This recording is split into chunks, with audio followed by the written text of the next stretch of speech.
ആഗോള അയ്യപ്പ സംഗമത്തിൽ UDF സഹകരിക്കുന്ന കാര്യം നാളെ ചർച്ച ചെയ്യുമെന്ന് കൺവീനർ അടൂർ പ്രകാശ്. UDF യോഗത്തിന് ശേഷം പരിപാടിയിൽ പങ്കെടുക്കുന്ന കാര്യത്തിൽ അന്തിമ തീരുമാനമെടുക്കും. CPM-ഉം BJP-യും തമ്മിലുള്ള കൂട്ടുകച്ചവടത്തിന്റെ ഭാഗമാണ് ഇപ്പോൾ നടക്കുന്നത് എല്ലാം എന്നും അടൂർ പ്രകാശ്. UDF-ന്റെ മീറ്റിംഗ് അടുത്ത ദിവസം നടക്കുന്നുണ്ട്. ആ മീറ്റിങ്ങിന് ശേഷം ഞങ്ങൾ തീരുമാനമെടുക്കും. ഇപ്പോൾ പുതിയതായി ഒരു കണ്ടുപിടുത്തം നടത്തിയിരിക്കുന്നു. എല്ലാവരെയും കൂട്ടിയോജിപ്പിച്ചുകൊണ്ട് മുമ്പോട്ട് പോയാൽ ഇതിൽ ഭൂരിപക്ഷ വർഗീയതയുടെ ആനുകൂല്യം ലഭ്യമാകും എന്നാണ് അവർ ആലോചിക്കുന്നത്, ചിന്തിക്കുന്നത്. എന്തായാലും ഇത്തരം കാര്യങ്ങളെക്കുറിച്ച് ഞങ്ങൾ ചർച്ച ചെയ്തതിന് ശേഷം തീരുമാനങ്ങൾ നിങ്ങളെ അറിയിക്കുന്നു. രണ്ട് ഡെവലപ്മെന്റ് കൂടി ആ വാർത്തയുമായി ബന്ധപ്പെട്ട് നടക്കുന്നുണ്ട്. ഒന്ന്, ആഗോള അയ്യപ്പ സംഗമത്തെ ശിവഗിരി മഠം സ്വാഗതം ചെയ്യുന്നു എന്നുള്ളതാണ്.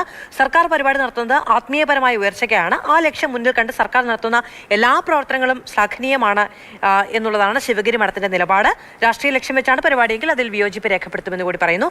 ഇനി അയ്യപ്പ സംഗമത്തിനെതിരായ ഒരു ഹർജി കോടതിയിലേക്ക് എത്തിയിരുന്നു. ആ ഹർജി ഓണാവധിക്ക് ശേഷം കോടതി പരിഗണിക്കും. സംഗമം തടയണമെന്നാവശ്യപ്പെട്ടുള്ള ഹർജി സെപ്റ്റംബർ 9 ഹൈക്കോടതി പരിഗണിക്കാനാണ് തീരുമാനമെടുത്തിരിക്കുന്നത്.